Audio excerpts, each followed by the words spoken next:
Let me tell you a little something about Margaret. She is a hypocrite. In the very same sentence, or not well, kinda, she's talking about how pissed she is that Danielle had the nerve to say she has an arsenal of information on people that's locked and loaded, ready to use. Then she ends that scene by saying, wait till you hear what I have on you. So you do have an arsenal of information that's locked in. Okay, so, I can't with this woman. All right, I'm gonna get into it, okay?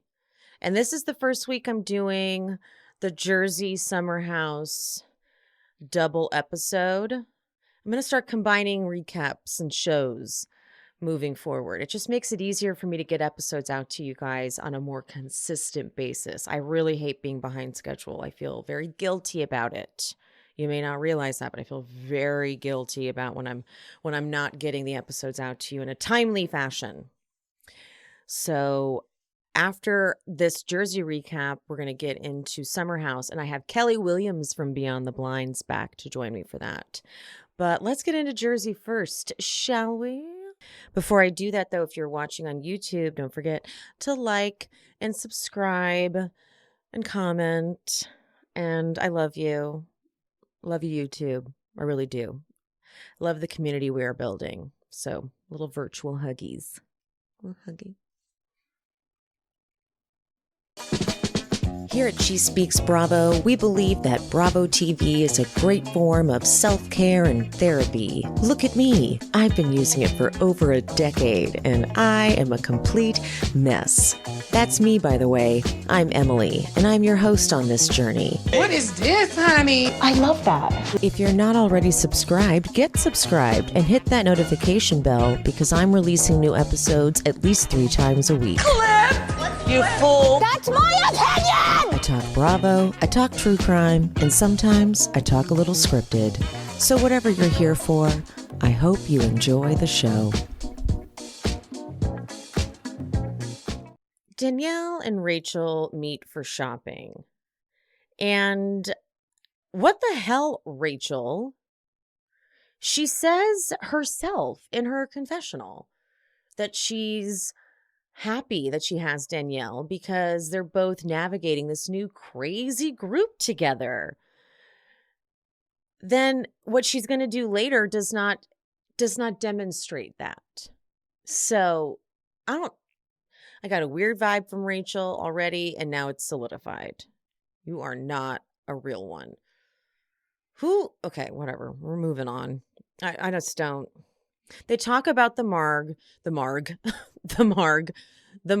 and Jen situation. And Rachel, in my opinion, Rachel seems obviously uncomfortable with the way that conversation went down. But Danielle does make it pretty clear that she's like, I do think she's too judgmental with Jen. How could you not? She called her a disheveled drug addict. And she said multiple other things. Like, I can't even remember what she said. What was the first thing that she said at Danielle's party? Was that the disheveled drug addict? I don't know. But she said a lot of things, and Danielle is kind of right to pick up on that. Rachel is intentionally not paying attention to that because clearly Rachel doesn't like Jen because Jen has yelled at Rachel. And she's also said that she has a bad nose job. So actually, maybe she has a reason not to like Jen. Okay, never mind. Danielle, though, brings up what Laura said about Margaret. What's wrong with me today? Margaret having an arsenal on the women. And Rachel's clearly skeptical because she's like, well, we're only hearing that from Teresa and Jen. So, like, why are we just believing them? It's like their word is bond, So she's clearly more in with the Marge, Melissa, Fessler side. She's not buying the Teresa Jen side. Danielle says, I'm just worried that if something were to happen with me, she would expose it, blow it up.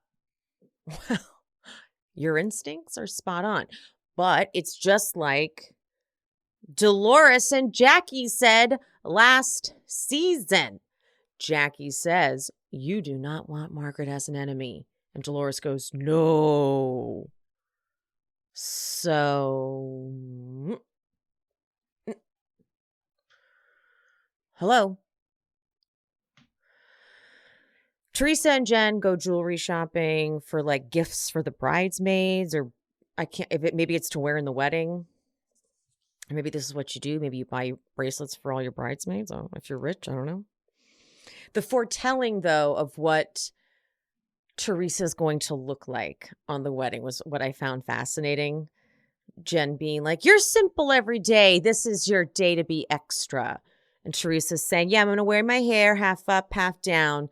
And Jen goes, that makes a statement. Just wait. Just you wait. So Teresa goes, yeah, Joe, he came up to me at the game, so that was good. But it would be nice, if he asked me to stay at their shore house. What? You are not, I guess I really just didn't, I didn't expect that he would. But I guess that proves that Joe really doesn't want to make peace. Okay.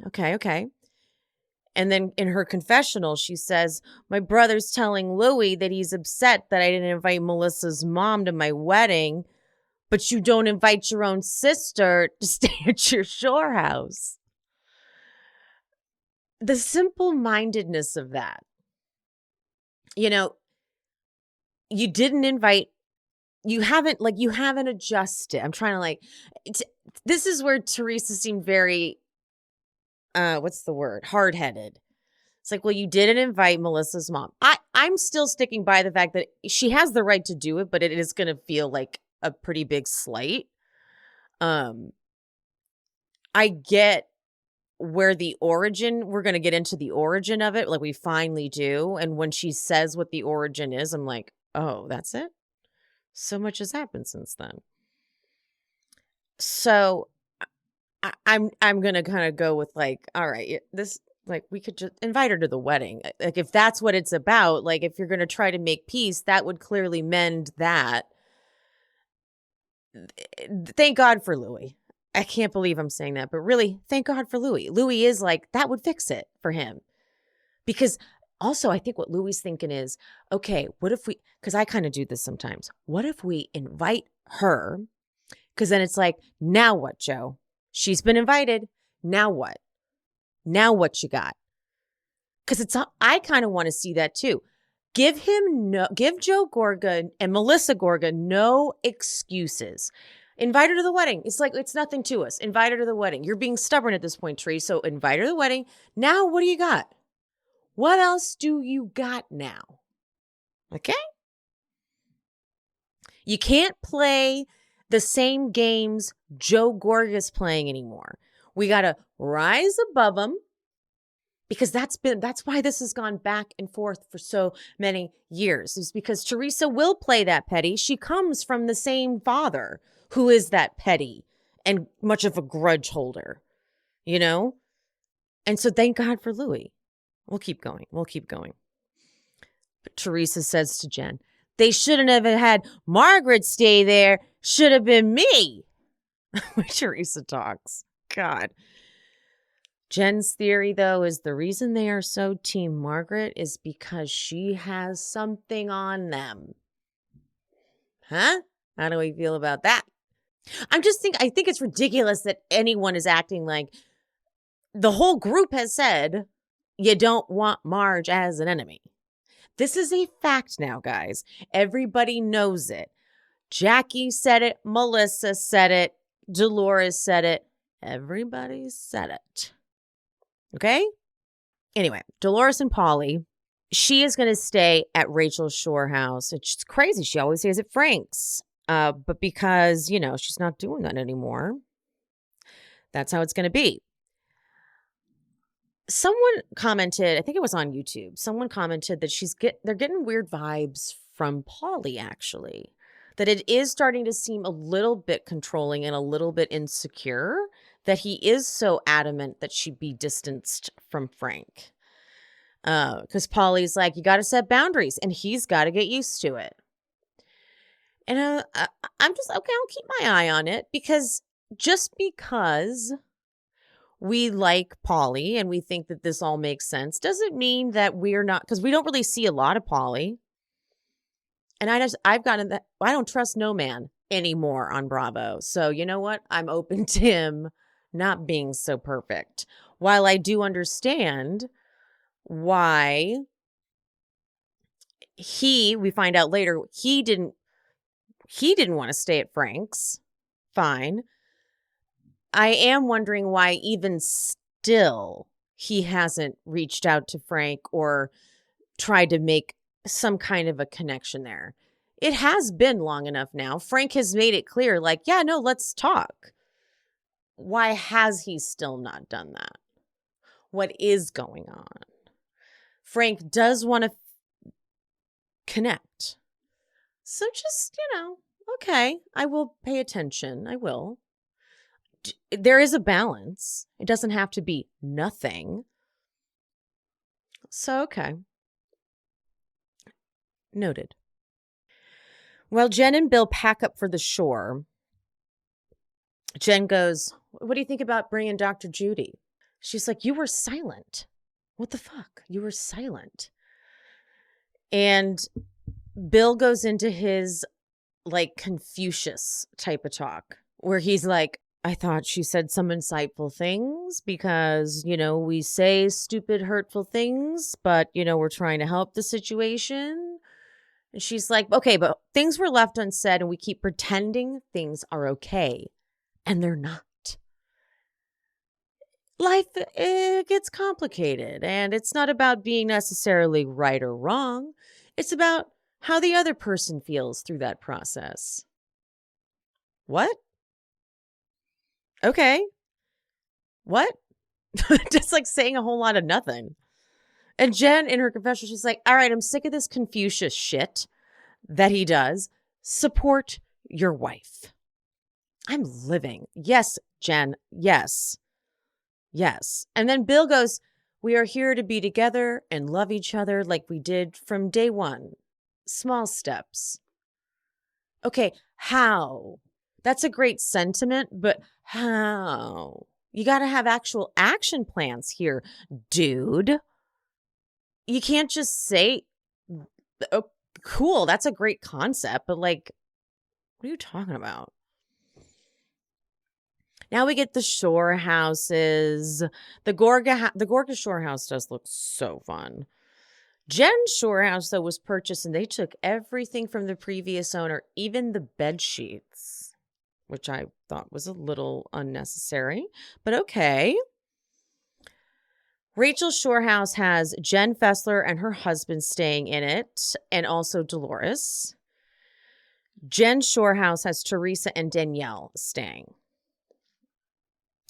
Obviously, Marge is staying at Melissa's. And Marge tells the story about how Teresa invited her mom, Marge Sr., to her wedding at the softball game. That's kind of wild. Meanwhile, Teresa tells the story about how she's never spent the night, never stayed at their shore house. And even Gia asked to stay there, and they said no. In the after show, Melissa is like, why would we ask you to stay at the house when I'm not a bridesmaid and we're not in a good place? My mother's not invited. Like, stay with your friends. Like, why would I invite you to stay with me? Stay with your friends. I mean, I got to say, to be honest, I kind of understand that. They're barely talking. It would have just been pretty uncomfortable. But it's so confusing. It's such a hard call. But then Teresa being like, I've never stayed there once, like I've never once stayed there. Melissa gets to say, well, I've never once stayed at her shore house. Teresa's like, I always rented. And no, you'd think that they'd have me stay at their house, but no, never. So I don't know. it's like it's a stalemate on so many issues. It's ridiculous how exhausted I am by that part. That part is just like stagnant movement. I cannot litigate that shit anymore. It's like, that is the petty shit that's just like, okay, did you ask? Why did you rent a house? I can't. I'm moving on. I can't. Oh, and Melissa said she's not going to talk. When they asked about the Gia part, she said, I'm not talking about the kids. I'm not. And then Melissa said, like, I couldn't tell if this was a hypothetical or if this really happened. Because she was like, well, and Antonia asked to stay at their shore house. I mean, are you kidding me? Like, I'm not talking about that. So I don't know. I couldn't tell if that did happen and she didn't want to talk about it, or she really didn't want to talk about the kids. I got a vibe that maybe that did happen, if I'm being honest. But we're moving the hell on. Gorga brings up Danielle's story about her brother and how that's just I'm not really buying it. And Jackie relates it to her sister. And she's like, there's something that she did that she doesn't want to look bad. And to me, I'm sorry, she looks like a clearance aisle Snooki. First of all, how? Literally how? In no way does she look like Snooki. Like literally not in any fucking way. What are you talking about? And second of all, as Dolores said in the after show, do we even know a quarter of the story about your sister and what happened with your sister? Because we don't. As you said, it's a lot of little fights, that led up to it. Okay. What did you do? We don't know. So what are you doing? What are you guys implying? And I kind of thought I dissected a little more of what she said. I think it's in the first episode recap or the second, whenever she went shopping with Melissa and told Melissa, I broke down what she said and how there was like a text message about the wife and she kind of took over the wedding and the brother was like, this isn't about you. And I broke that down a little bit. So there is more to it. And she was trying to be a little maybe pushy with the wedding, but it sounds like the wife doesn't like the mom either. And so the brother's estranged from the mom as well. But it also sounds like Danielle doesn't really need to talk about it, maybe. But also, what are you bringing to the table, Jackie? What's your goal is to expose this girl? Whatever. Marge, what are you bringing to the table, by the way? You have a bunch of shit they could bring out. Why are they not bringing up her stuff? All right, luau time. Great looking spread. The food looked unbelievable. The whole party looked fantastic. I wanted to go there so badly. Their shore house is a time. The way it looks over the water. Oh, I want to be there. I want to be there in the summertime. Jen walks up to Joe and she gives him a lot of love and attention. She's not mean to him at all. She has a lei and she suggests they all do a shot.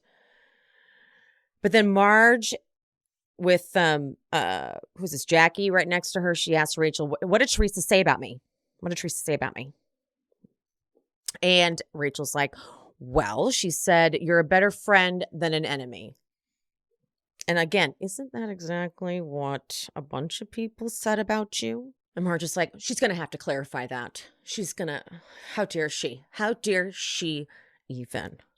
And then Rachel, she goes, well, and it's also interesting. Danielle said at shopping, she was saying that you have like an arsenal and that you're like locked and loaded. Like, you have information on every single one of us. She's saying it like, she's like, I don't know. Like, what is that about? Right? Like, I don't know. So you're not tight with Danielle. Got it. girl. And Marge is like, locked and loaded with information. No. Rachel, she was essentially saying you were judgmental. Marge can't even, she knows. Marge goes, I'm not judgmental. I think I'm opinionated. And then Marge's confessional, she's the most judgmental person she could be. She's like, judgmental, coming from the bougie mama. Bouge is basic, it's fake, you know, like wannabe, you know, that's what it means. So, whatever. You know, whatever. And then Marge, she goes, an arsenal? Wait till you hear what I know about you. Bougie. So you fucking admit you have information on her at the ready to use against her. That is literally what your friend Laura said, who told Teresa and Jen, who then told Danielle and Rachel's telling you, I heard this, and she's like, I can't believe I heard that. And now it's, you, okay, so I can't, listen, okay, I can't. Joe brought wax for John Fuda's initiation because John Fuda thought he could bring diapers to troll Frank. And I thought it was, Joe's like, all right, you're a little too new to be bringing joke gifts for the veterans. Fair. But then Melissa comes up and Marge is like, can you believe what Danielle said to Rachel? I can't believe this. An arsenal. Melissa goes, an arsenal. What is that, like on a book? What did she think that, what is she talking about? An arsenal like on a book. And Marge's confessional, she goes, her and Teresa are a lot more alike than we think they are. That might get her in trouble. She might have got a text message from Melissa. Like, how dare you? So Marge asks Teresa. She goes, hey, what was that about? You said it's better to have me as a friend than an enemy? And Rachel's like, Rachel might be kind of stupid too, because she's like, yeah, no, I'll hop in here and clarify. She's, you know, you were like, look at the history of her friendships, you know, just proceed with caution, you know, and just like looks at her like, you know, yeah, let's go for it. And Teresa's like, I don't remember saying that as anything negative about her, but like, you're kind of starting trouble between me and Margaret. And Rachel's like, I'm just telling her what you said. Like, I got a bad feeling about you and I was right, Rachel. The hell are you doing? If you think you're going to be cool with Teresa now, and you're not. Teresa's big thing is like, I don't think I said anything bad because, like, if you have a problem, you have no problem taking them down. Like, I'm ruthless too. But Marge is like, you don't say that, Teresa. You don't say that. I would never forewarn anyone about you, Teresa. I wouldn't say you could be vicious. That's a little twisted. Have some fucking fun, Marge. It's called being a housewife, crying out loud. Jesus Christ, Marge. Like, she's so intense. Loosen up. Okay? Marge is like, I was riding the Teresa train. Okay? I thought we were good. But, you know, Teresa's like, look, it's genuine. But, like, if anyone pushed the wrong button on us, we would fight back. Don't you agree? And then Marge has the nerve. She goes, yeah, I mean, yeah, okay, fine. But look, like historically, I really haven't done anything that bad to anyone. Is she crazy? She's crazy.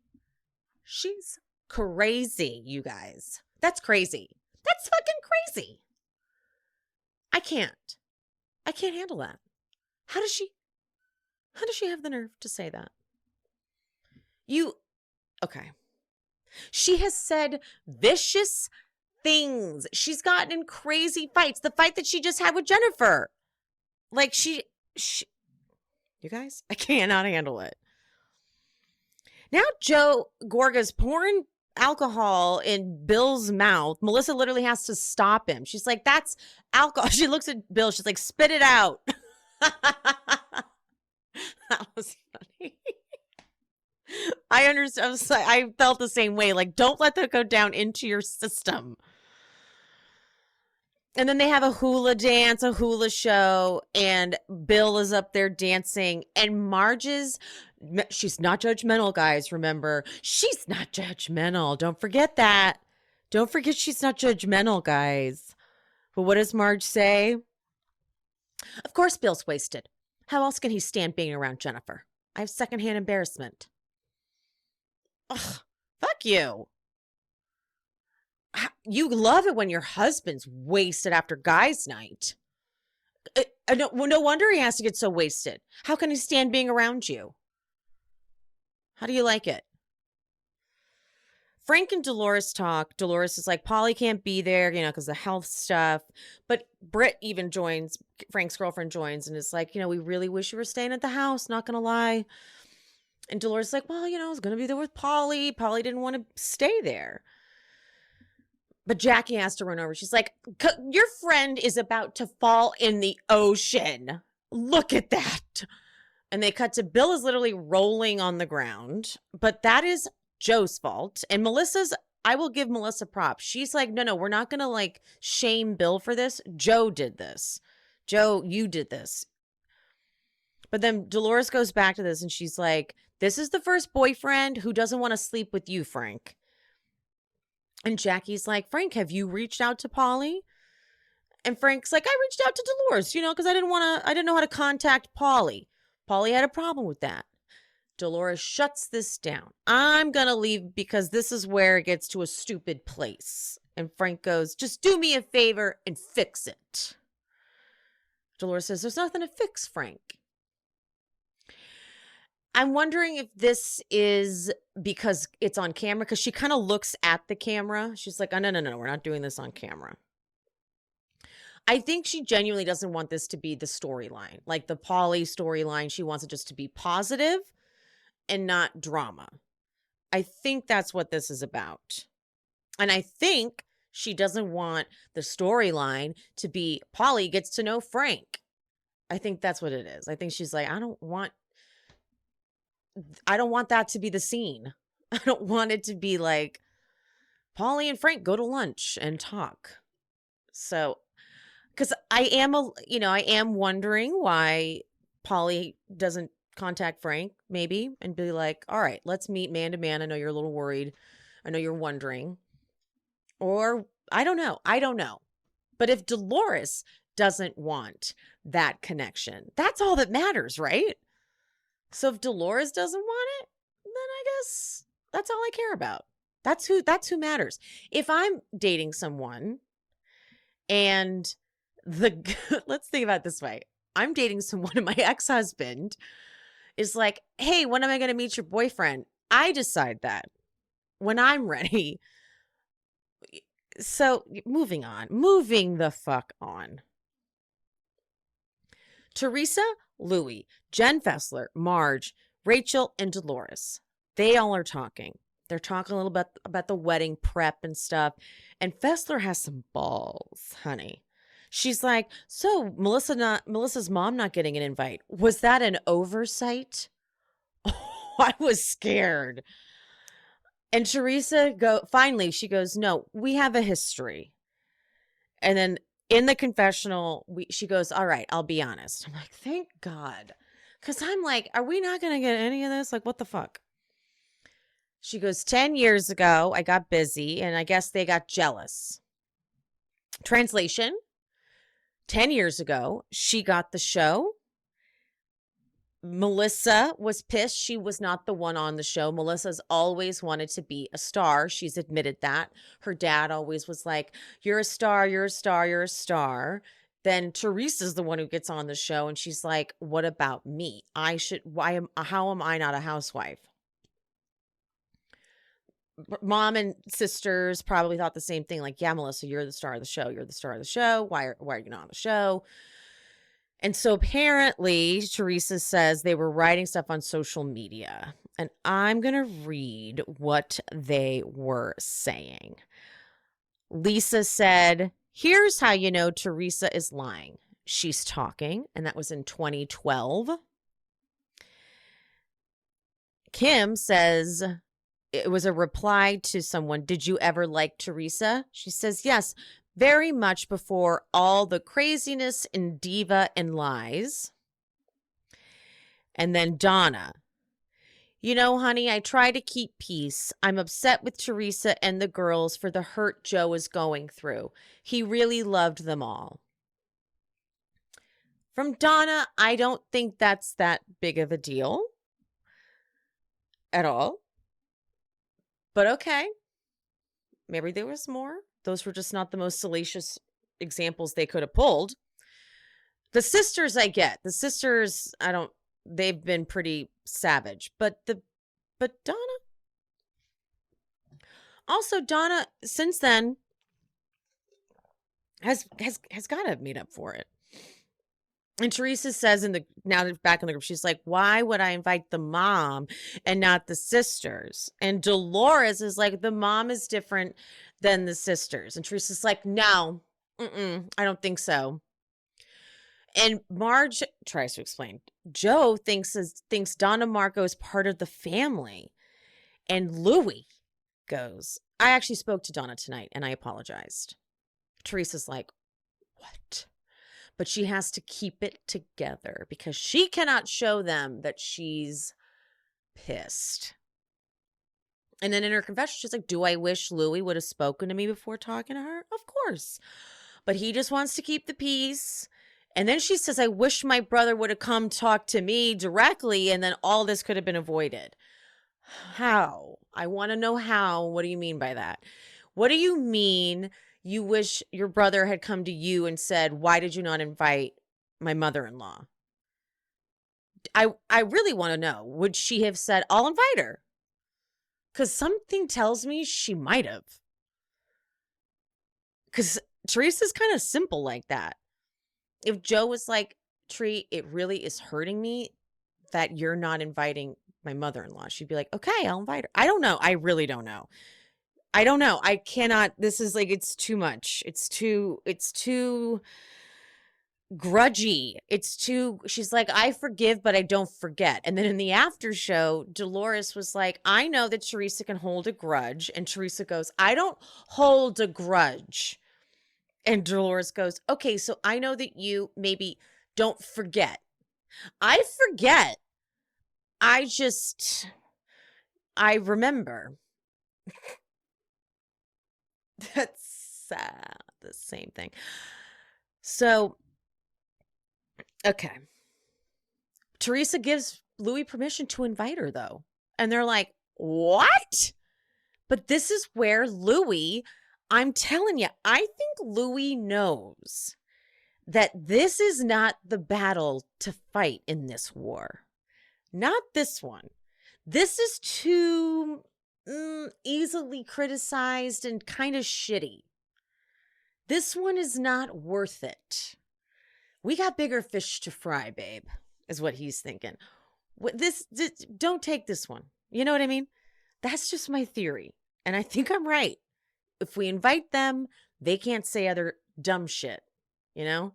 We got other battles to fight in this war. They wax John Fuda. It's funny. It's also disgusting. Jen is like over on the phone. She's like FaceTiming someone. And Jackie walks over to talk about Marge and like, I wish you guys could make up or something. And Jen's like, look, even though we made up, it doesn't mean we're like besties.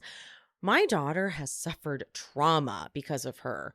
And this is something Jackie can relate to because of the Evan rumor.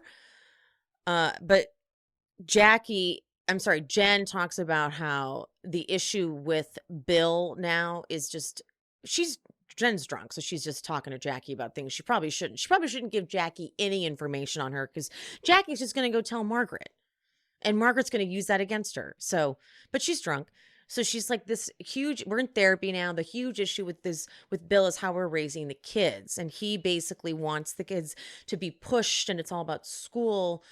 And there's that. I feel when she was talking to Jackie, I was like, no, don't say anything.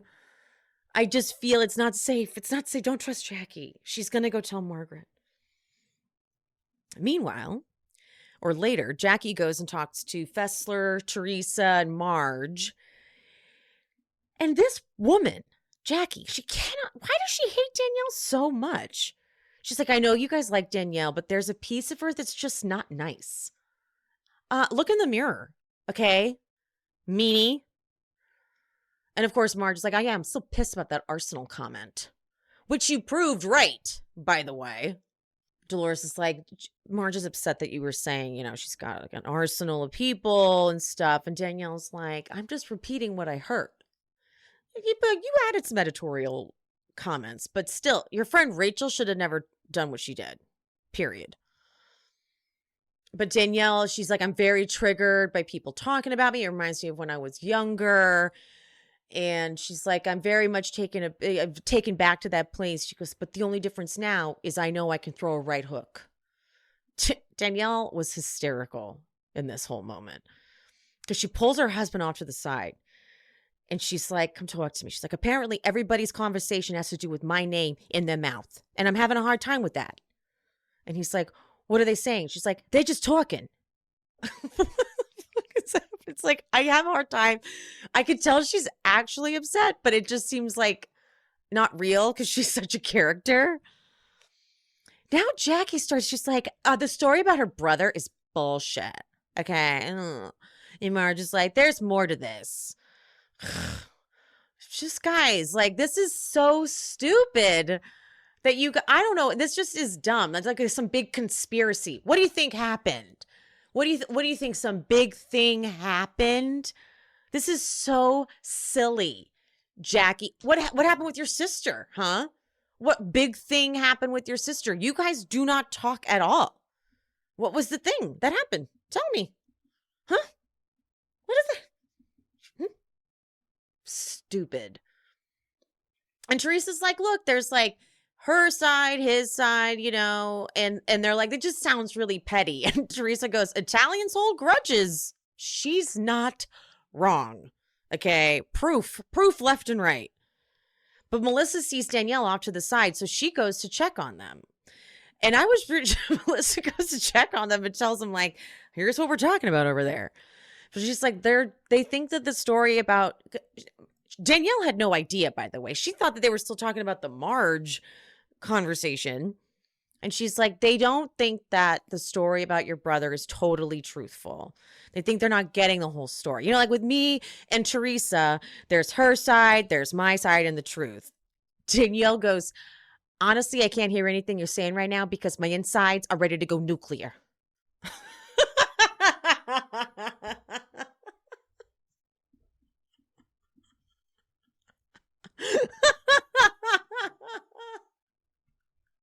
So she gets up and she goes, she's like, I got to get out of here. I'm going to kill people. So she gets up and she goes over to Teresa and Jen, who are just sitting there talking. They don't know what's happened. She walks up, she goes, I'm ready to go. Without missing a beat, they go, yeah, well, we all came together, we leave together. And that is the most Jersey phrase in the history of Jersey. We came together, we leave together. That should be the tagline for the Real Housewives of New Jersey franchise. We came together, we leave together. It has gotten Teresa in trouble for sure. It's gotten Melissa in trouble because, there's a time Teresa came with Jen and then Jen got in a fight with Melissa and Teresa's like, I came with her, I got to leave with her. And Melissa's like, I see. And then there was, I think, a time where Melissa left with someone. It's like, it's gotten them in so much trouble. But without missing a beat, they got the men and they got in the van. And in the van, I think it's Jen who's like, Jackie's the one who started it. Jackie, I want to make sure Jackie's the one who did this. Danielle's confessional. She's like, I'm a better version of a Staten Island girl. She's just a miserable bitch. Yes, honey. Oh, this is so fun. Love these new girls. Even though I don't like Rachel, she's dumb, messy, petty perfection for a new person. Go ahead, mess it up. She caused some drama. Good job. Next time, why does Louis say he wears their dad's pajamas so the girls feel safe? What? we're going to do some, what, sir? And then we get a real full-on Teresa, Melissa, Joe fight. Full on, baby. I'm ready. It's been a minute since we've had it. Bring it on.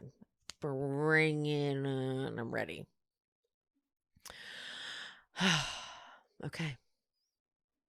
Okay, well, now stay tuned, and then I'm going to get us over to my summer house recap with Kelly Williams from Beyond the Blinds. I'm still getting used to how I'm going to do these transitions, so I didn't really start that recap with like the proper, all right, now that Jersey's over. I don't know. This is a little clunky this week, guys, but so bear with me. Oh, you guys, I made the best HelloFresh meal last night. Okay, it was the mushroom and chive risotto. You know, here's the thing about HelloFresh. I'm a disaster in a kitchen, but they have those meal recipe cards that you follow, and everything's pre-portioned. So you like open up the bag, like you pick the bag up. You're like, okay, I'm going to make the mushroom and chive risotto, and it's delivered. So like it's delivered to me. I don't have to go to the grocery store. And I'm in Los Angeles, and it's been raining, and we don't like to do anything in the rain. We can't do anything when it rains. So I didn't even have to go. I didn't have to leave the house. The meals were delivered. So I pulled out the mushroom and risotto, pulled out the pre-portioned ingredients, put that meal card right in front of me, and just followed the steps. You feel like a chef. And the thing that drives me crazy when I go to the grocery store, just normally, when I get chives at the grocery store, I'm left with so much extra chives, but there's no leftover produce going to waste. And I actually think that's one of the pluses of HelloFresh.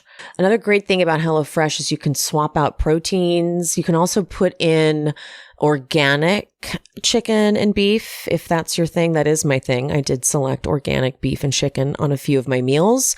But if you like a veggie dish, for example, and you're like, that'd be better if I just had some chicken. Well, you can add chicken if you want. And there are like 40 weekly recipes to pick from. So tons of options. And you save so much money compared to delivery, which is my kryptonite.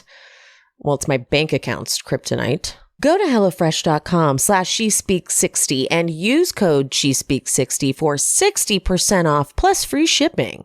That's HelloFresh.com/SheSpeaks60 and use code SheSpeaks60 for 60% off plus free shipping.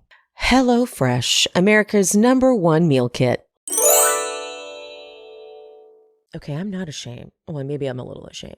I'm a little embarrassed to talk about this. If you think that you've got an abnormal odor down there and you are embarrassed to talk about it, I send everyone over to Lume, Lume. A couple years ago, I noticed an odor down there and I panicked. I thought I had to go to the OBGYN, and Lume makes deodorants for your whole body. And the tagline is for pits, privates, and beyond. And I was like, how have I never thought that maybe I could have body odor down there, because like summertime, running around, So I bought Lume and I used it once, odor gone. So I looked further into Lume to be like, what is this? What is happening? It was actually created by an OBGYN because they were tired of the vagina getting blamed for odors and all the misdiagnoses going on.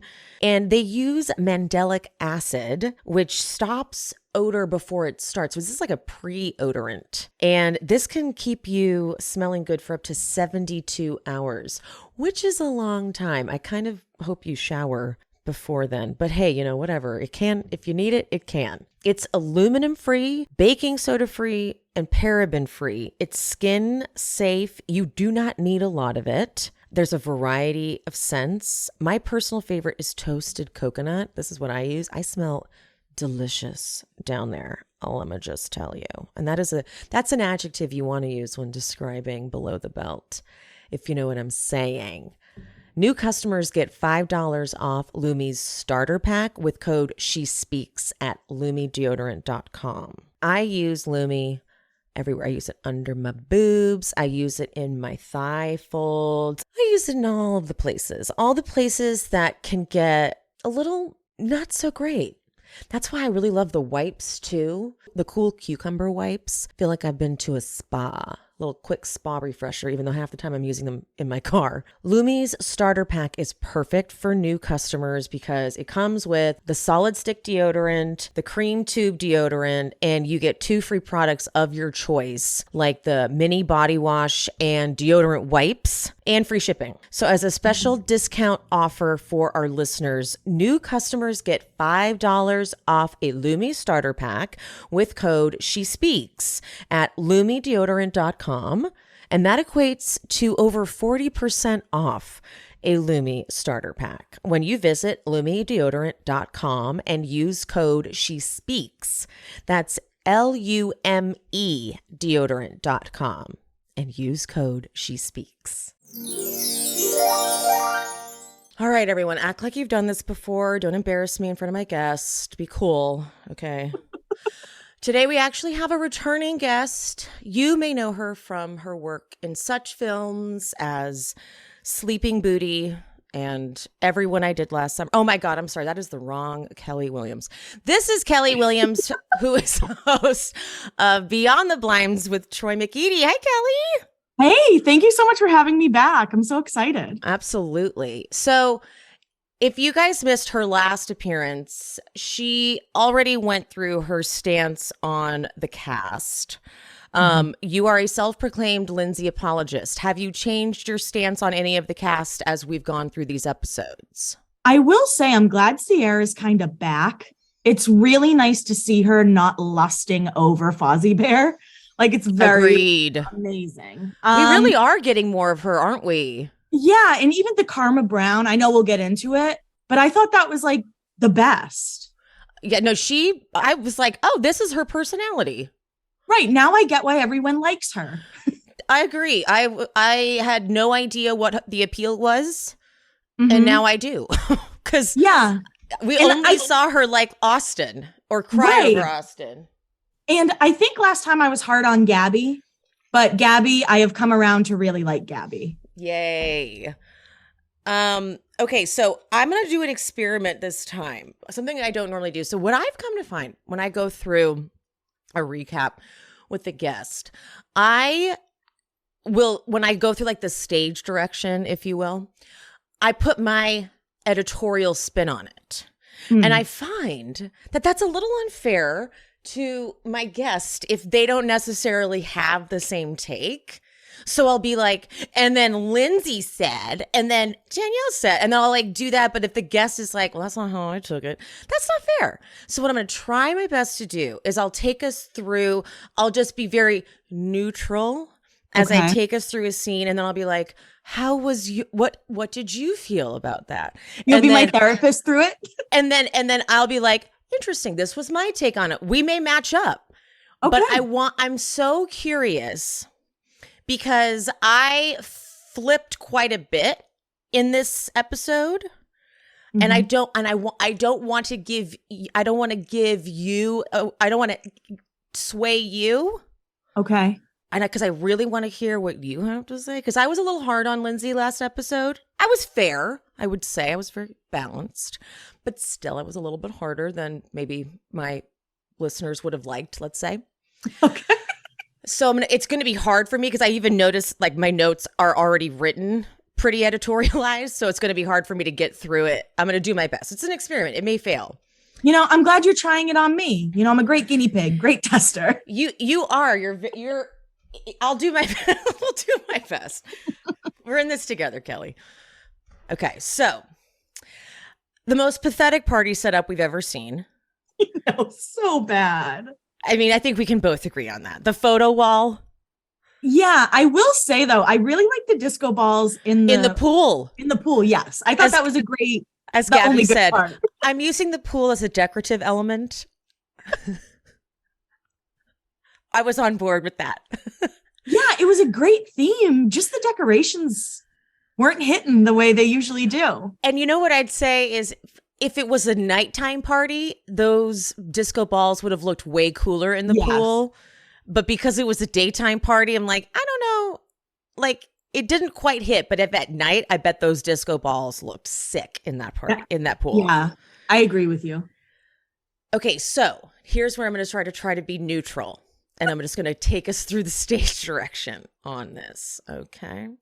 So Carl is anxious to talk to Kyle and admits that he hasn't had the balls to talk to Kyle about Kyle's explosion last weekend. Kyle and Amanda have brought the dogs, which, as you said, and it is so accurate, those dogs look just like them. It's wild. It's crazy. I know people look like their pets, but it's a spitting image. It's like 101 Dalmatians in the cartoon when they showed like the dogs that look like the like when they're walking, that little segment. It's like that. It's that. Yes, absolutely. Amanda's vocal fry, though, is on a level 20 in this confessional. She's like, as sad as I was last weekend, I decided to come back and have fun because I'm not going to let anyone dictate my summer. This was the dumbest prompt from the producer in her confessional, though, because, like, of course she's going to come back. You know, I have been pretty upset the last few episodes that people aren't showing up. Like, this is your job. It's one of the easiest jobs on Bravo. Yeah, unless it's someone's like grandma's birthday. I know Kyle had to miss because of that. I get that. But honestly, don't go to your friend's wedding. I don't know what to tell you. You have a job to do. Like I do, and because Carl and Lindsay missed for a wedding, like everyone keeps getting to miss a weekend. Yeah, Paige was gone for like 2. Yeah, Paige was gone for her brother or something. They were actually kind of vague about that too. They were like, Paige isn't going to be here because of, and they like didn't really finish the sentence. I'm like, because of what? Finish it. Why? Tell us. Turns out Kyle texted Carl on Sunday, but Carl never replied. Okay. Sierra goes into her full Karma Brown alter ego persona, which is like, thank you again. Really happy to know that this is like, she is a party time. Like, she can be this fun. Yeah. I'm like, that's a star. Yeah. I'm like, oh, this was why you got cast. Right. Danielle is trying so hard to vamp as this party's getting started because there's no music or alcohol. Oh my God. Gabby. Gabby definitely, I don't understand what happened because Gabby does seem very fun. And even when they were hanging the disco balls and stuff, she's like, lower, higher, lower, higher. I would have been like, Sierra did way better than me because I would have been like, you fucking do it. Me too. I've been like, this is she really, and I actually kind of don't blame her because I'm still in awe that they really do decorate the entire thing themselves. There is no outside help. Yeah. She must truly have thought like, okay, we just pretend to set up, right? And then like production pulls in a crew to do it. Nope. They straight up do the whole thing themselves and then clean it up and clean it up. It's harrowing. I talk about this all the time. The next day cleanup is harrowing for me. Yes, especially one year they had like the seafood platter left out overnight. Oh, yep. That would have taken me out. And one of them was like, can we eat that still? Yeah, I forget which one. Yep. But and they never wear sunglasses. It's like a production thing. They never let them wear sunglasses. And I'm like, hung over, cleaning up. Oh God, I feel so bad for them. Oh no, I don't know how they do it.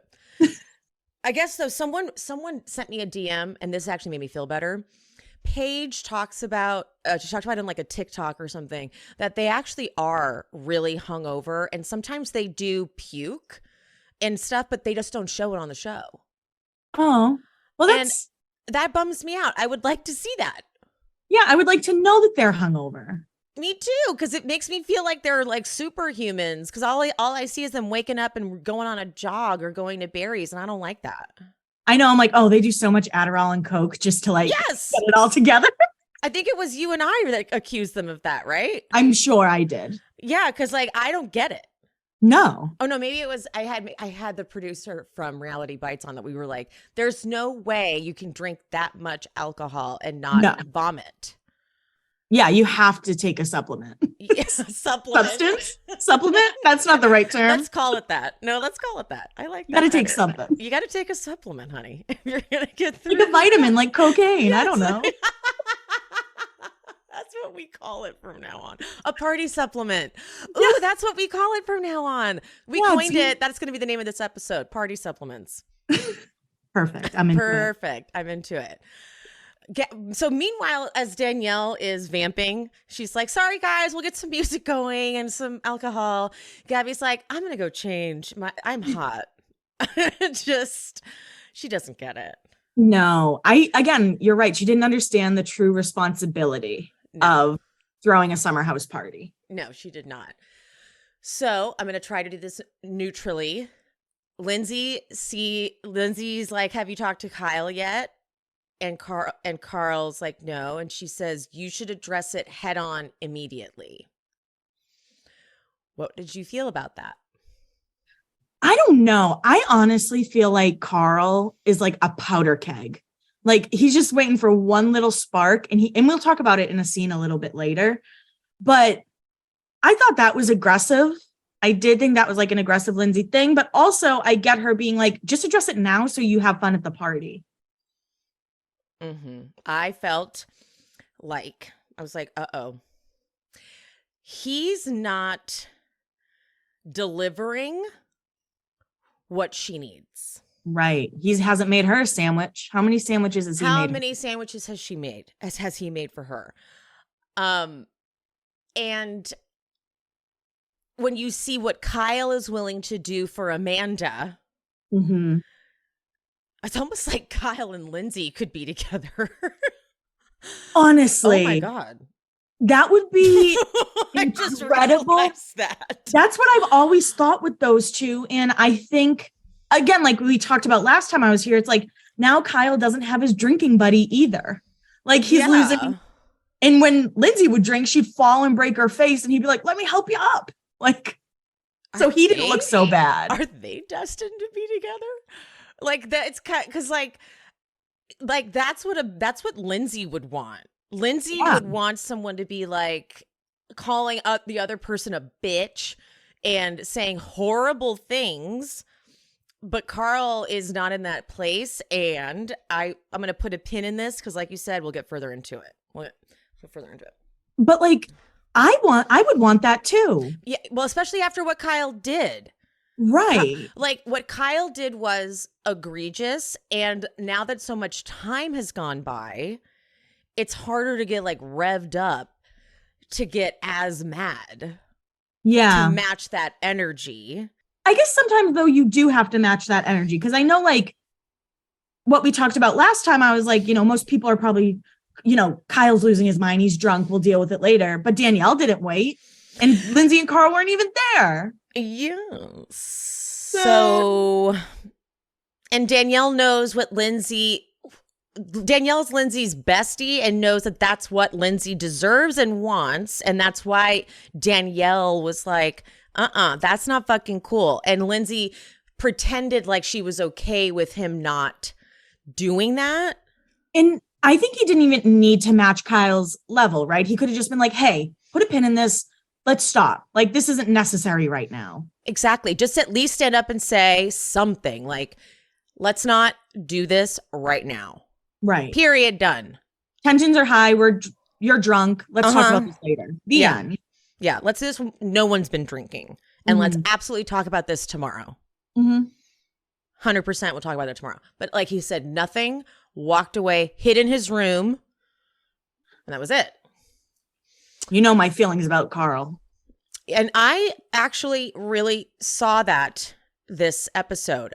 My first instinct was to focus on Lindsay and Danielle, but then I went, hold on. Right. And so we'll continue. So Kyle and Carl very awkwardly greet each other. Like it was so uncomfortable. Kyle's like, hey, we switched places. That wig Carl is wearing is terrifyingly hideous. It's comedic, but it's like, man, that thing is bad. Yeah. So they go over to the side and Carl's like, man, Kyle, I've never seen you that angry. Yeah, you have. We've seen it. We've seen it 1,000 times. That's like a classic Kyle. Yeah. What are you talking about? And the way Carl handles this is gentle.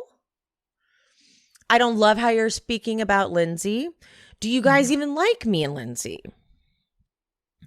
Kyle says he's changed and the friendship has changed, and it boils down to the dynamic between Lindsay and Amanda.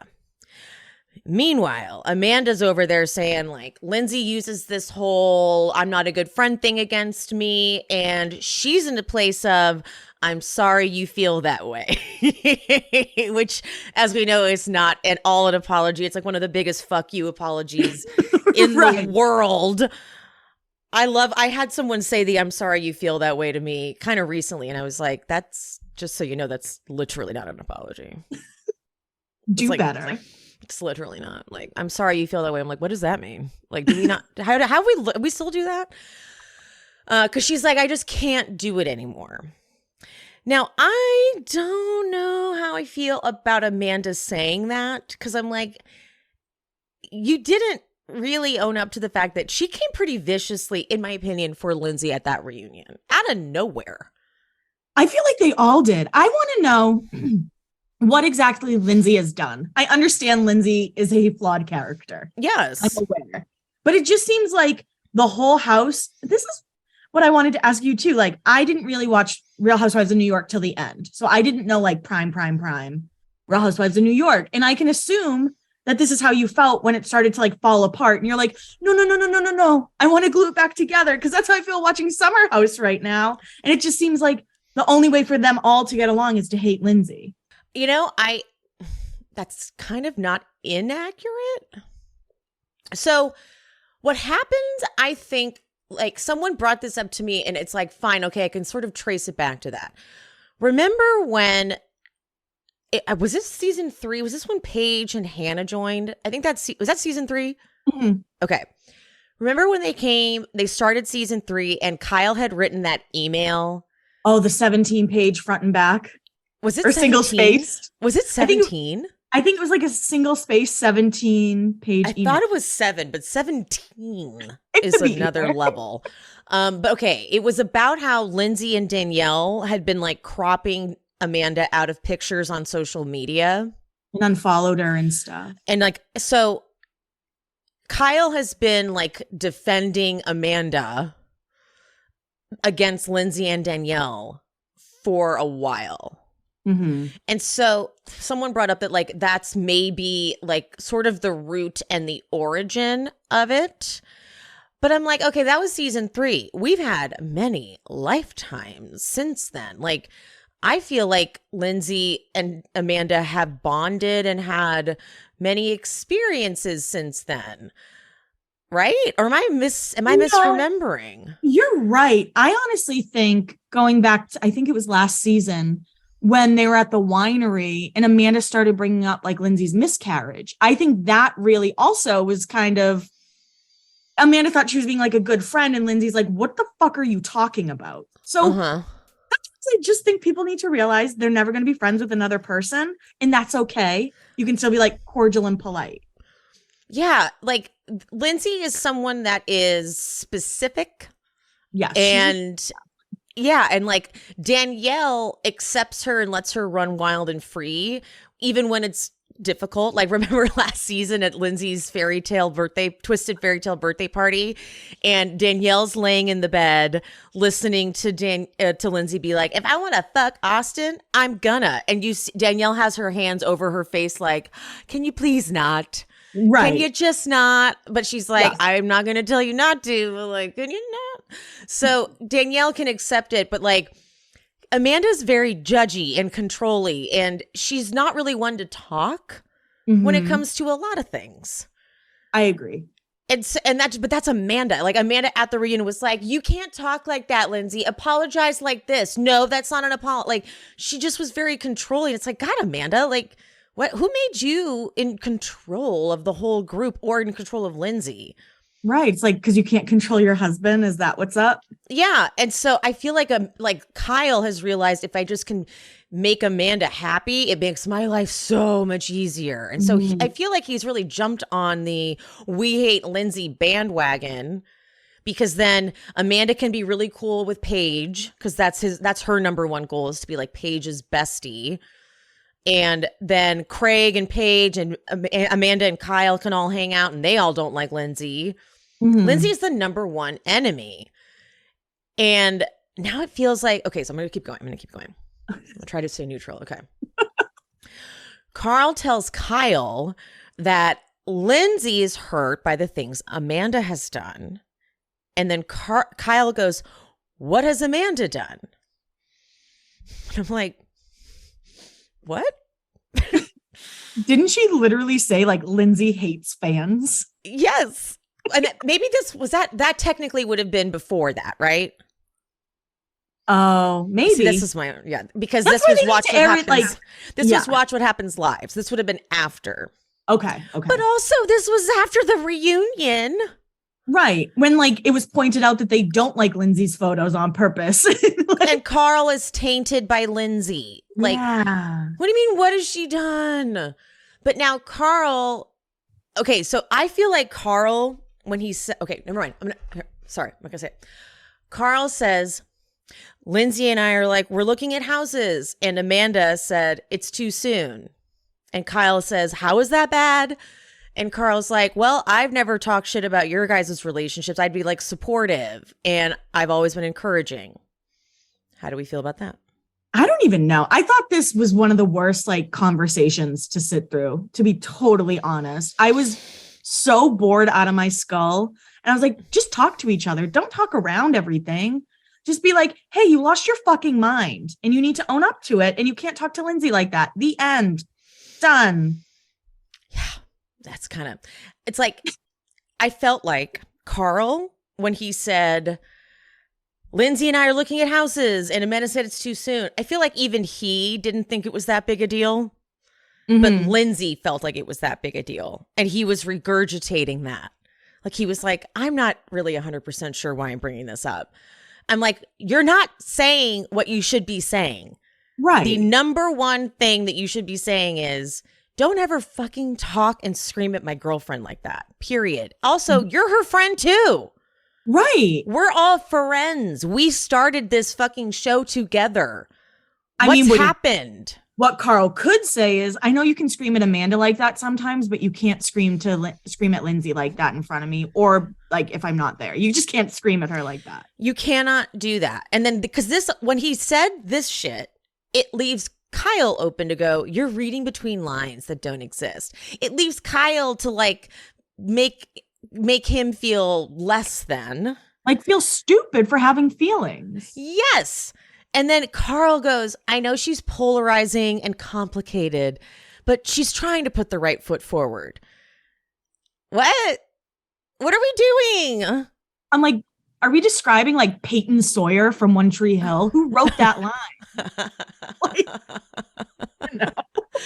And so they're like, regardless, let's be cool, regardless of the ladies. And then it felt kind of like Carl suddenly was worried about his position at Loverboy. And then I got that vibe from it, where Carl was like, hold on, I want to make sure I'm still cool at Loverboy, which that was a little different than the kind of power he felt like he had a couple episodes ago even. Right. Yeah. Right? They're also not really diving into that enough, I don't think. It's just, again, I've said this over and over again. There's an element and a piece they're not bringing up on camera. There's this whole season so far. It's like, what? There's something over here that we're not quite getting. What are we talking around? Meanwhile, all this is going on. Chris, the new guy, is hitting on girls, and he's like, he lies about how he knows Oliver, and then in his confessional, he's like, I love teasing. If she can give it back, that's how I know she's a keeper. I hate that. Don't test me. I'm not getting tested by you. I'm testing you, okay, dude? Honestly, I know this is at the end of the episode when they sing happy birthday to Amanda, but I was like, of course he's the guy who goes cha cha cha. I was like, of course, that's fucking Chris. Like, that sums him up perfectly. You would add cha-cha-cha. Like we're at a kid's birthday party. He gets under my skin. But then when okay, we'll move on. Look at. So then, okay, Carl and Lindsay talk. And at first glance, this looks like, I'm not going to be neutral. I'm just going to say how I feel. At first glance, this looked like Lindsay was being difficult and argumentative. This is my take on it. I've then thought about it more, and I was like, hold on. Carl and Lindsay have clearly had multiple conversations about how fucked up it was what Kyle did. Then he comes over and she's like, how did that go? And what she was expecting was Carl to say, I told him you can't ever, ever scream and yell like that again at you. That was bullshit. That's not cool. And he's like, I know, I fucked up. I shouldn't have done that. Let's talk. Let's all sit down and have a conversation and let's get on the same page. Right. Instead, he says, I feel better after talking to him. Like, obviously, I'm not okay with how he spoke to you, but, what Kyle said last Saturday night was a direct result of something that happened to Amanda. And I don't know if you're ever comfortable talking to her, And she's like, what? That is not the energy I expected you to have. And she's like, you're acting like we haven't had multiple conversations of me saying, I would love to talk to Amanda, but she's not talking to me. She's not the one approaching me. And he's like, he snaps at her. And I was like, okay, wait. I was like, there he is. And then I thought, I'm like, I'm glad I'm recapping with Kelly with this episode. Because she's the one who actually opened my eyes for the first time to the fact that, wait, maybe Carl isn't so great just because he's gotten sober and done this full 180. Mm-hmm. Because he knows. He was a part of riling us all up about Amanda and Kyle and the situation from coming into the season. Right. Now he's all of a sudden like, we're cool. Why don't you just talk to Amanda? What? So my girlfriend also watches Summer House. And I said to her, I'm like, don't ever say to me, if I'm coming for you, you'll know it. Don't say that. That'll turn me into like a true psycho. That's such a fucked up thing to say. And the way he said it. Yeah. The way he said, because she goes, if I had it my way, we would talk all the time. I'm a very direct communicator. And he goes, I know that. And she goes, do you? He goes, I don't think that you do. And then he snaps and he goes, I'm dealing with the shit I got to face. Okay. That's what I'm talking about with Kyle. Well, that's not what she thought you were doing. She thought she was patient. She waited. She didn't push you and say, you need to go fucking talk to him and tell him he can't talk to me like that. She assumed that's what you were going to do today, but you didn't. And now you're acting like she's being crazy for not getting that from you. Right. And so she's like, okay, then don't come at me. And he's like, trust me, you'll know if I'm coming at you. And she's trying to explain, like, I don't think I should be begging for a conversation. And he's like, okay, I'm just trying to say, like, you could talk to her. Let's play beer pong. How about that? It was insane. And she's going to look crazy because she's Lindsay and she's been drinking. Yeah. And that isn't, and then I'm going to go to the other side of this. This is not a good I used to think they were this perfect couple. I'm taking that back. I mean, I've always thought they look like really stiff in their pictures. And Cara Berry, who has Everyone's Business But Mine. I love her. She's great. We talked about it. And I said to her, I'm like, they seem like great friends, so they make sense. And she just goes, they're great friends. The end. And I was like, damn, Cara, okay. I am like, because Lindsay is wild. Yeah. And she's great wild. And he is sober and should be with someone who is not drinking. And Lindsay is drunk and she is too much for someone who's sober. Mm-hmm. And she didn't have her wherewithal to communicate with him properly because she was drinking. Yeah, I mean, just that interaction was so rough to watch. And again, the way he snapped at her. Yep. I was like, ooh, I wonder what it's like at home then. And I bet because he could tell she was drinking is why he also snapped. Mm-hmm. He's incredibly uncomfortable in this house too. He's not having a good time at all. No, he wasn't having a good time last season. At all. Yeah, true. Good point. Good point. Like when that girl came, the girl he was dating who was just there for camera time. Yeah. That was incredible. She was so mean to him too. It was not good. So then Danielle pulls Carl aside and Carl says it's hard to communicate with her when she's drunk. I'm like, yikes. Yikes, yikes, yikes. So then Lindsay talks to Paige. Paige is the ultimate shit stirrer. I actually am. Okay, I'm going to disagree on this one. Okay. I am going to disagree on this one because I think Paige was trying to defend Amanda in this one. Yeah. I think there was an element of that where she was trying to get Lindsay to just pull Amanda aside and talk to Amanda. And she's like, why would I, when she said that look, Carl and I are moving in together really fast. And she was like, well, but Danielle said that too. And she assumed that she had heard that. I don't know. But then I also see your flip side. I do. I see your flip side. I do. Trust me. Because Paige doesn't want anyone mad at the bed brigade. Like don't have a brigade. No, those girls are always in bed. They never leave it. Yeah, that is a perfect name for them. No, I do see the flip. I do see the flip side. Because I think Paige just threw it out there just to throw it out there and then be like, all right, bye. Yes, I do. I do. I also thought it was funny when Lindsay said, like, she's like, because Paige goes, why don't you talk to Amanda? And she goes, I don't like to make a big deal out of things, Paige. I know. Okay, Lindsay. And I was also like, why are you confiding in Paige? Don't you two really hate each other?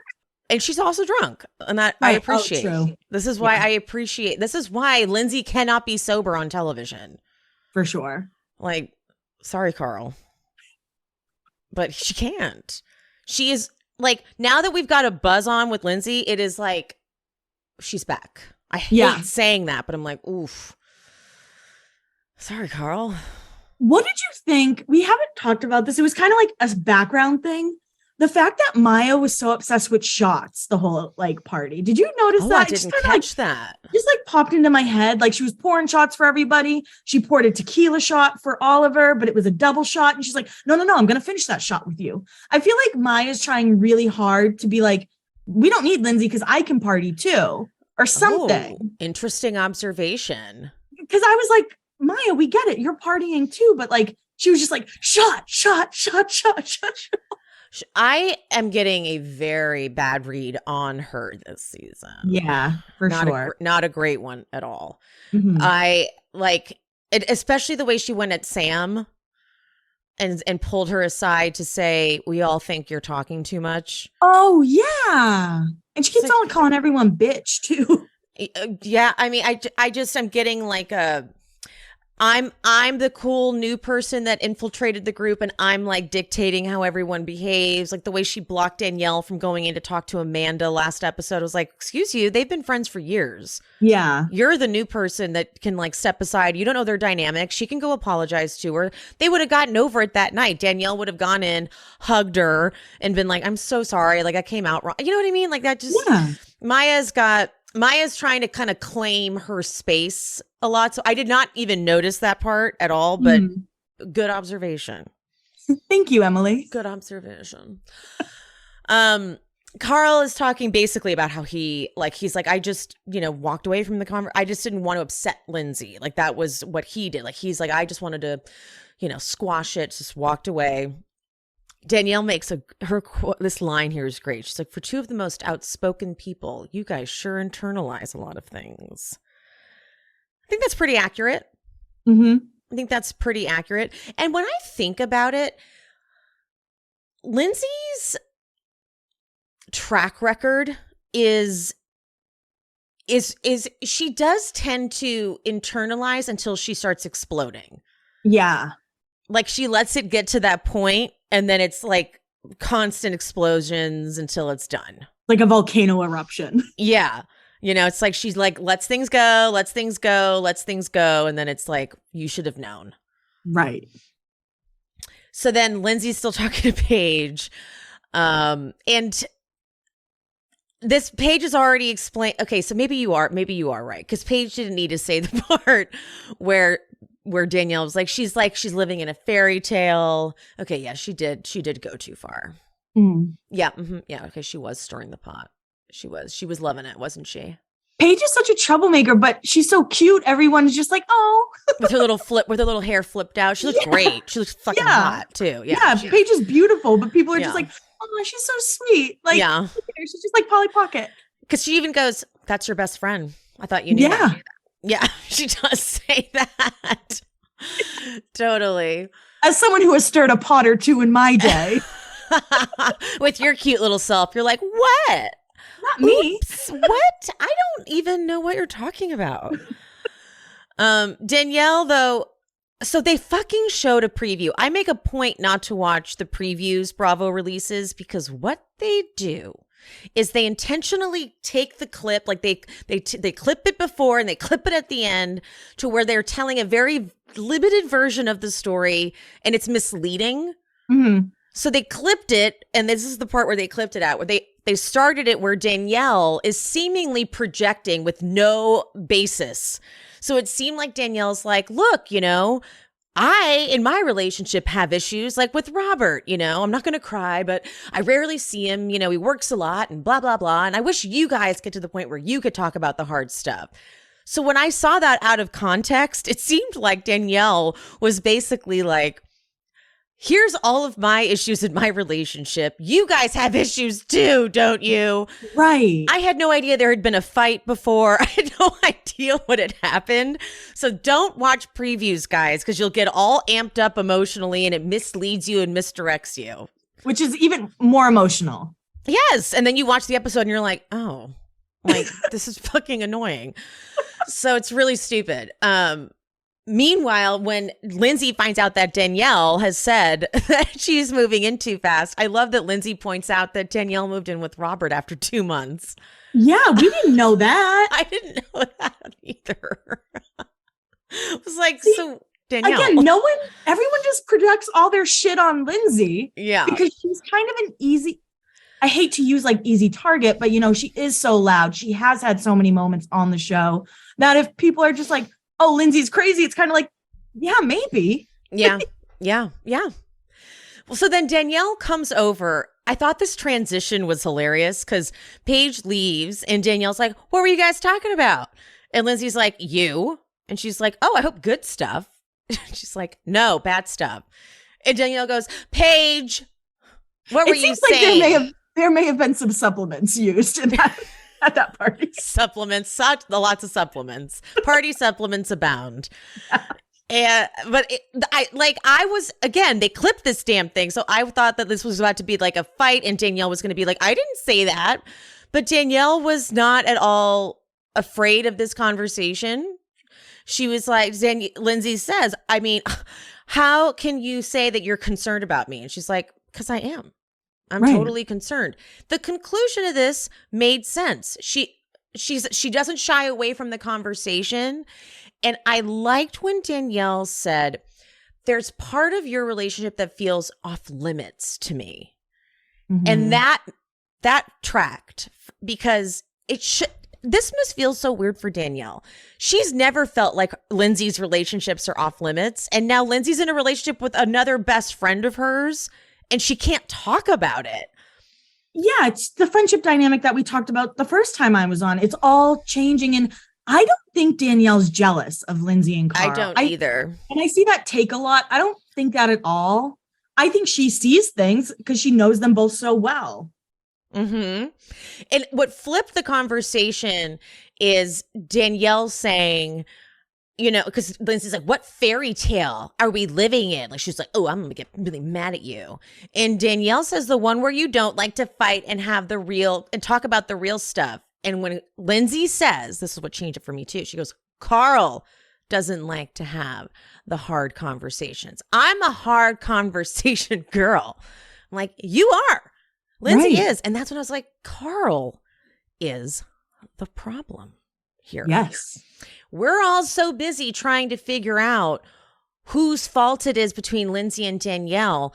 But I think Danielle sees that Lindsay's not happy with what Carl is doing in this relationship. And Danielle's doing what she's always done with Lindsay when Lindsay's in a relationship. And she's tried to talk about the issues Lindsay has in her relationship or has with her partner. But this time it's Carl. Even last episode, she screamed at him and she's like, are you not going to stand up for your girl, like for Lindsay? Mm-hmm. And that must be so frustrating. You're probably right. I didn't even think that I knew Carl was the issue because I just don't like him, but I didn't realize Danielle's issue is probably more with Carl than with Lindsay in general. And that's why she talked to Carl first. She's like, you guys aren't having these hard conversations. Like, I wish you would. And then she goes and talks to Lindsay and she knows Lindsay. But then she busts Lindsay because she's like, I'm a hard conversation girl. And Danielle goes, when he didn't stick up for you last weekend, you didn't say anything. Mm-hmm. And Lindsay's like, because I'm trying to she goes, I'm trying to do therapy. That's not how you do it. It's not an adjective. It's not like a verb. It's not. But and also, just because you're in therapy doesn't mean you can doesn't mean you have to not tell people how you feel. It's actually the opposite. That's opposite. You communicate properly. You just, that would be Lindsay's version of therapy, just not saying anything. No, you just communicate in a healthy manner. That's productive. The therapist is like, just don't scream at them. She's like, then I can't say anything, I guess. That is. And the therapist is like, fine, we'll start there. That's better. You know what? Fine. I'll take that. Because she's like this. She's like, I'm not yelling. I know. She's like, well, what do you expect me to do when someone speaks to me? Yeah. And it's like, no, okay, fine. We'll just start with not talking. How about that? We're just going to start. This is the best I can do. Fine. That's literally it. That's literally it. Because then we get this amazing moment where Danielle says, I don't want to lose two of my best friends. And I'm like, oh, thank God. Thank God we're getting here. Because then Lindsay gets to go, well, you're never going to lose me. And then we get this turning point. And I'm like, okay, thank God. Oh, thank God we're having this conversation. I was so scared they were never going to talk about this. Mm-hmm. And so she gets to say, it feels like I can't talk to you about this relationship. I do have opinions. And sometimes I want to share them. And Lindsay's like, well, you need to talk to me first. Don't make me hear this. Why the fuck am I hearing this from Paige? And she's like, fair. You're right. I will. Great moment. Hallelujah. Thank God. Fantastic. And so I'm like, okay, so what the fuck's about to happen? But then, by the way, this is my favorite part of summer house parties, the pizza and jammy time. I love my favorite part. I'm like, this is my jam. Right here, this is what I do. This is my jam. And they kick non-cast members out. Yes, like, get out. Go. Get out. This is where I thrive. They rate the party 6.5 out of 10. Gabby's like, a 65%? That's failing. They're like, you didn't have music when guests got there, and there was no alcohol. She's like, yeah, okay. And I think she handled that rating well. She Her did. reaction took me out. Her reaction was, she's like, 65? It's very funny. Yes. I'm glad you did warm me up to her because she's been a gem. I like that you credit me for that. Yeah. And then there's Sam just trying to get laid by Tim or whoever. She's like, going to Montauk? Don't leave without me. Are you going to Montauk? Or will you drive me to Montauk? Don't leave the party. Sam. Now you warmed me up to Sam. So I'm going to give you credit for that because Sam, when she's talking to Kyle about, she's like, I think you're going to, because Kyle says something stupid, like one of the dogs isn't like giving him attention. He's like, this is my biggest fear. My kids aren't going to like me. And she's like, your kids are going to be obsessed with you because you know what? When your energy's off, it affects the whole house. I think it's awesome that your energy brings the whole house up. And I was just say that too. Yes, Chris did say that, but she's like so drunk, but like so loving and sweet. And like, I like that when she gets drunk, she just gets like super positive. Yeah. And I was like, okay, I like her now. But we did get an insight into Chris that made me understand him more. He grew up with all brothers, and then he went to the Marines. Yeah. No wonder this guy has just no idea how to deal with women. And I think he said his parents were really strict too. Yes. Like didn't let him date. Yeah. He's just not good for reality TV. I'm not saying he's a bad person, just not. He's bad for Summer House. I would love more diversity on this cast with although I do like these newbies, but I just feel like we need a gay guy. Yeah. We need a couple gay guys, like a gay we need people like, don't they have, I want friends. Like, can they actually bring real friends on the show? Like, right. They have to know a group of like fun gays, like bring them on the show, because I'm tired of these one-offs that don't know anyone else but like one cast member, because then they have to like get to know people. And like, right. And like, they don't want to get to know them unless it's Danielle. Yeah. All right, then the Montauk debate starts. This is classic. So the Montauk debate, Danielle obviously wants to go. Kyle and Amanda can't leave the dogs. I believe Gabby's going. Yes, Gabby's going. Mm-hmm. And Lindsay wants to go. And then Carl, he's like, did you want to go? And Lindsay doesn't know. She's like shaking her head. She's like, I don't know. And then Carl goes, it's a far trek. And then he goes and lays on the couch. And Lindsay's like, you going to bed already? Just taking a break? Okay. And then Sierra's like, Lindsay, are you going to Montauk? And Lindsay's like, we're trying to figure it out. Are you going to Montauk, Sierra? And Sierra says, I'll consider it. Lindsay's They're like, all egging her on just a bit. And because they know she wants to go. I can fuck with this kind of egging someone on. Oh, me too. Yeah. And then Lindsay's like, you're the single one, Sierra. And Sierra goes, you want to go out, bitch. And then Lindsay goes, and I'm in a relationship. Amanda has a funny line. She goes, never stop, Kyle. Yeah, I died. That was good. And Carl just laying there. And Lindsay's like, Chris comes up. He goes, so are you guys going? And Lindsay goes, we're figuring it out. And then Carl finally goes, yeah, I think we stay in. See, this actually pissed me the fuck off. Carl could have let Lindsay go. Danielle is in a relationship. It's not like she's going to hit on guys. Right. And also, like, Danielle will take care of Lindsay. She probably wouldn't even end up drunk in his bed. Like, she would probably, like, eat pizza with Danielle and pass out on the couch or something. Yeah. Like, I was like, let her go. I, as someone who doesn't like to go out, I've had partners who like to go out, I'd be like, go have fun. Like, don't you want a fucking break after your fight in the middle of, or after the party fight? Like, you can tell she wants to go. Why do you have to stay together? She's going with Danielle. Right. I was really irritated with Carl there. And also, who's he making fires? Where's Luke? Yeah. I was very, very that to me was the problem. And that, I think, was Danielle's problem. Mm-hmm. Danielle was annoyed that Carl wasn't letting her go and that Lindsay wasn't like, I'm going to go. Like, fuck Carl you. dictates what Lindsay does. And Lindsay pretends like it's okay. And then now, and everyone's like saying that Lindsay's the one dictating Carl. Opposite. Mm-hmm. Opposite. And now, because we focus on the relationships between Danielle and Lindsay, because that's the one we're watching for, we're like, what's the problem there? I'm like, Carl is the issue here, guys. Carl. Mm-hmm. So now Lindsay's in her jammies and Danielle is like ready to go out. And Lindsay's doing the excuses game, the excuses for the bad boyfriend game. If I was single, I would be going. Danielle's like, I'm not single. Lindsay, well, yeah, but you're not like leaving him to go out and then coming back. And the equivalencies are not exactly correct from Danielle, but she's beating around the bush. What she wants to say is, why can't you just tell Carl you're going to go out with me and we're going to go have some fun and you'll see him and like whatever. But instead she's like, I leave my boyfriend for an entire weekend.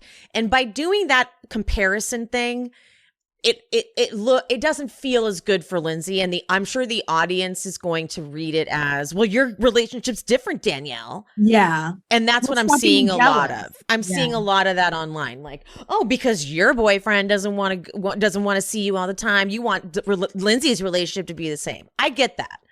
What she's trying to say is, why can't you tell Carl we're going to go out and have fun? Yeah. So, because Lindsay's lines are like, if I was single, I would. He doesn't want to go out. So what am I just going to go hang out? Yes, with me and Montauk. Yeah. And then Sam's like, I have to get changed. I'll be real quick. And then she pops her head and I'm like, Sam. She's really cute. She's like a little pixie. She is. She cracks me up. Yeah. But yeah, it's really interesting because Carl's very aware who Lindsay is. Exactly. It's not like this is a surprise. And I think he really expected Lindsay not to drink again. I agree. And he's not able to say, I was hoping you would never drink again. And now that you're drinking again, I'm incredibly uncomfortable. And I don't know how to tell you I don't want you going out and drinking more. And that's a fair opinion for him to have. But he's known Lindsay for like a decade. Mm-hmm. And so if they're not going to be on the same page there, they need, and this is why Danielle is saying this is way too soon for them to be, getting married and shit, like all that stuff. It's like, you guys aren't having conversations about real shit right now.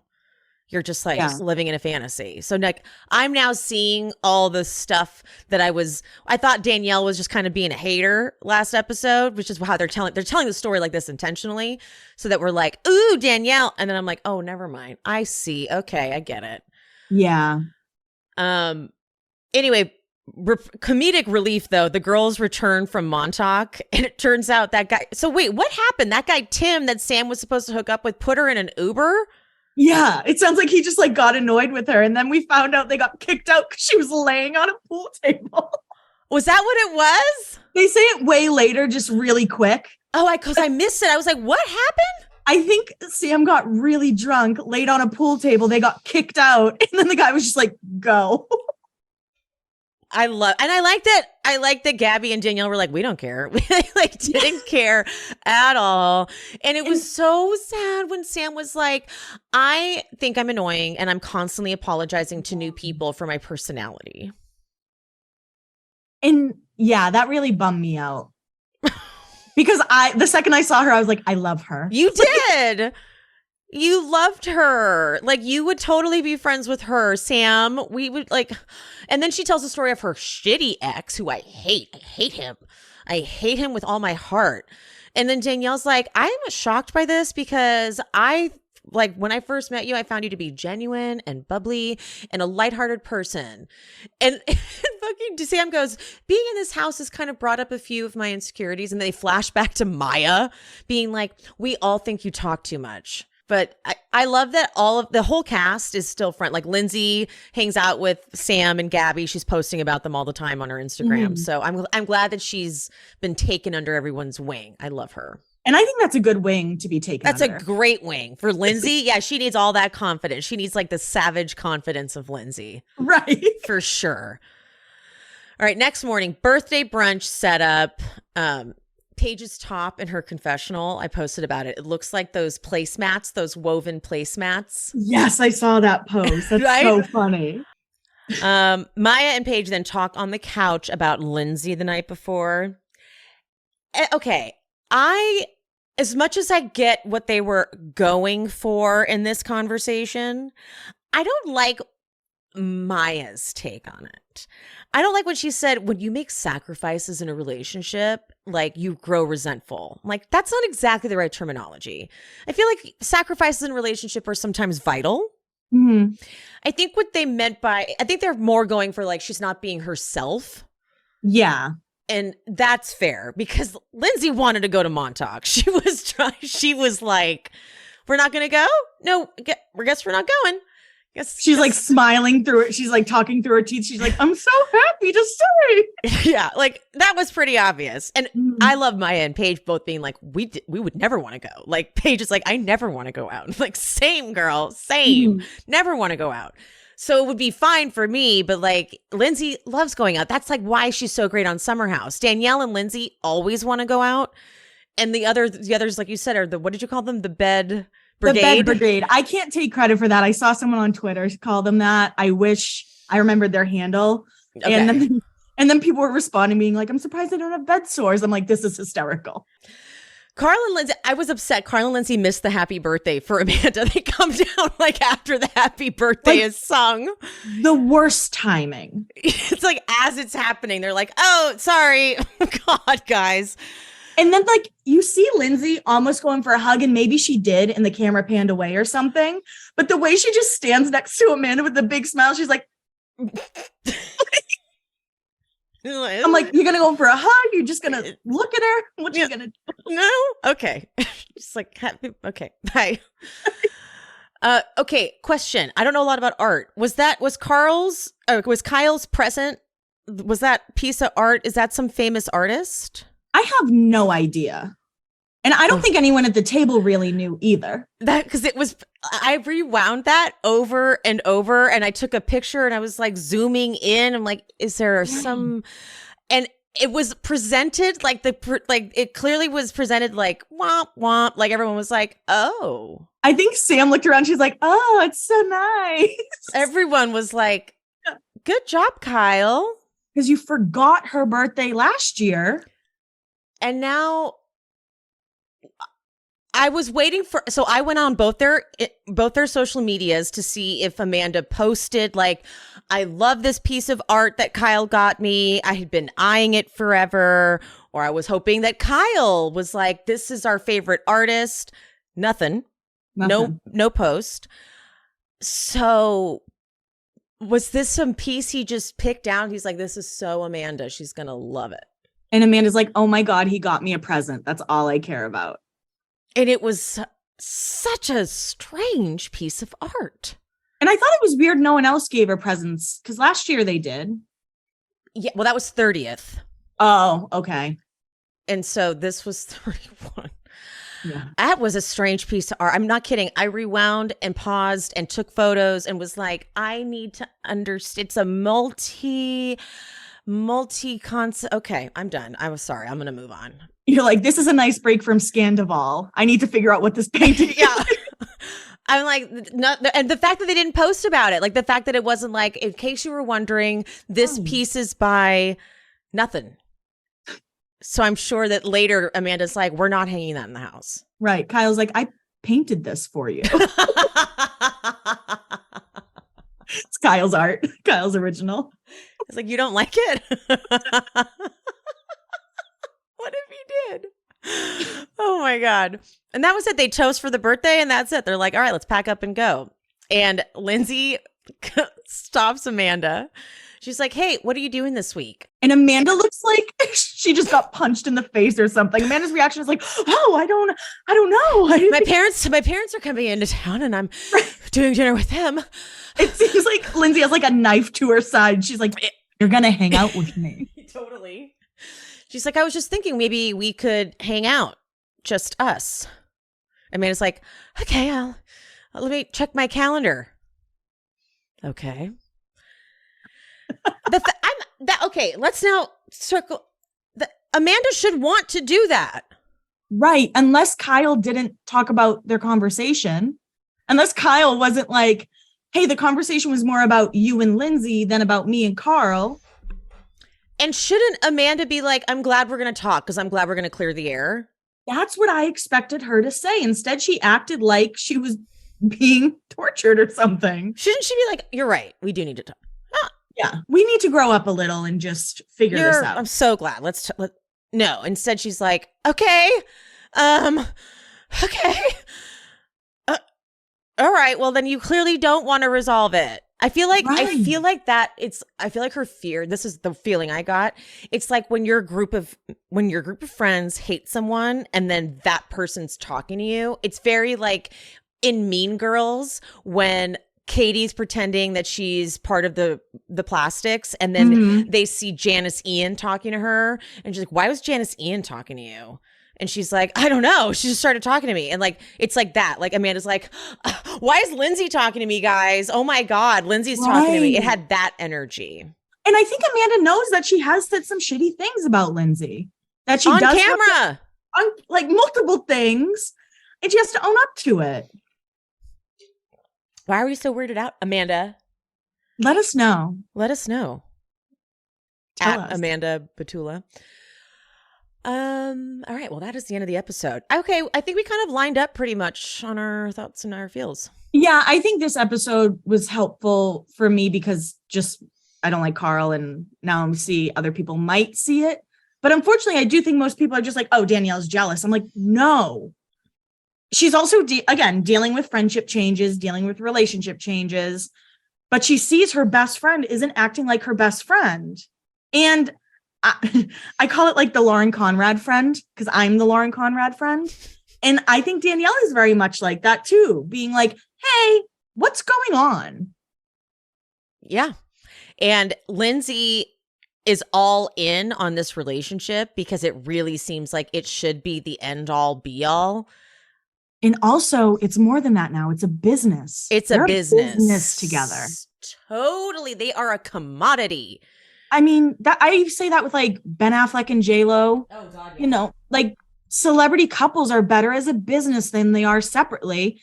And Bravo couples seem to be the same. Oh, yeah. When they got together, when Lindsay and Carl got together, it was like, this is it. It was the end of like the season was Lindsay trying to find love unsuccessfully, Carl in a bad relationship. So then they get together and boom. Could you imagine if they broke up, how many I told you so's they'd have to hear? Exactly. And who's going to date them then?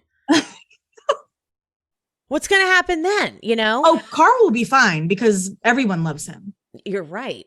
So that's why I'm not going down the road of this is all Lindsay and Danielle's fault. I'm going down the road of no, Danielle's like, what the fuck, Carl? Let Lindsay off the hook. And Lindsay's like, no, it's totally fine. It's totally fine. Like that I can't go. It's like, no, it's not. You're just protecting him. Babe, you sure you don't want to go, babe? And Carl's not responding. He's acting like he doesn't notice Lindsay clearly wanting to go. Mm-hmm. And Carl's like, I don't know. I'm just going to start a fire. It's like, that's Luke's job, first of all. Don't take Luke's job. She's like holding onto his legs. Chris comes over and is like, so are you guys going to go? And she says, we're figuring it out. We're figuring it out. Clearly she wants to go. Mm-hmm. And then Carl goes, yeah, I think we stay. It was very, very, it was bitchy is what it was. It was bitchy. Yeah. It was rude. He was very bitchy this episode, if I do say so myself. Like, he didn't stand up for her to Kyle at all. Mm-hmm. At all.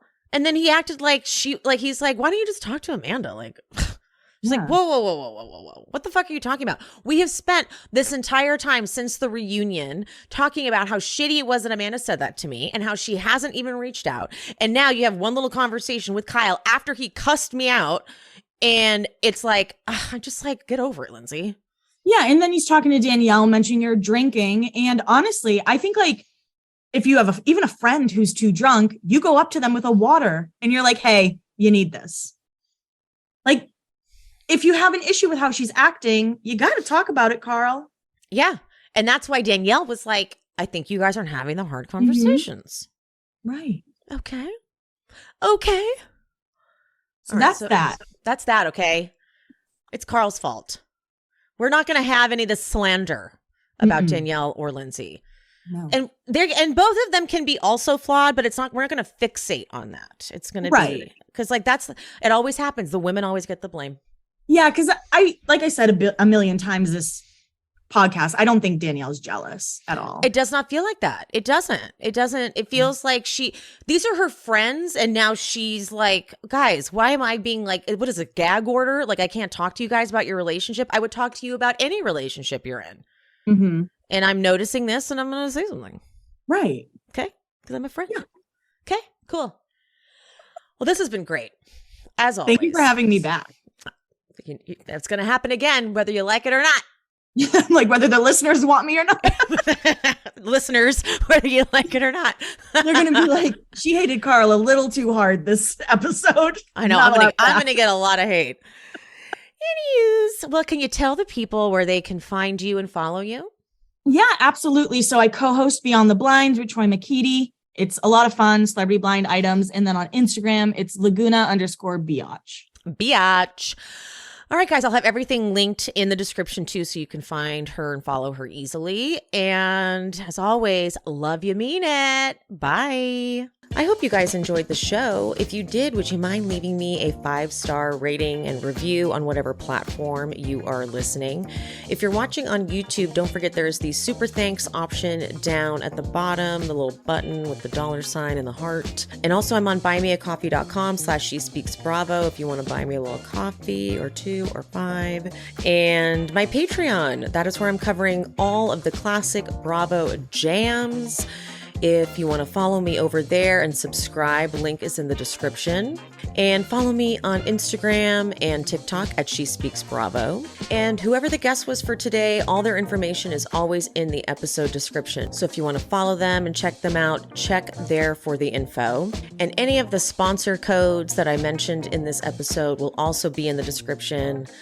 I love you guys. Thank you so much. I appreciate you. And I'll see you next time. Bye.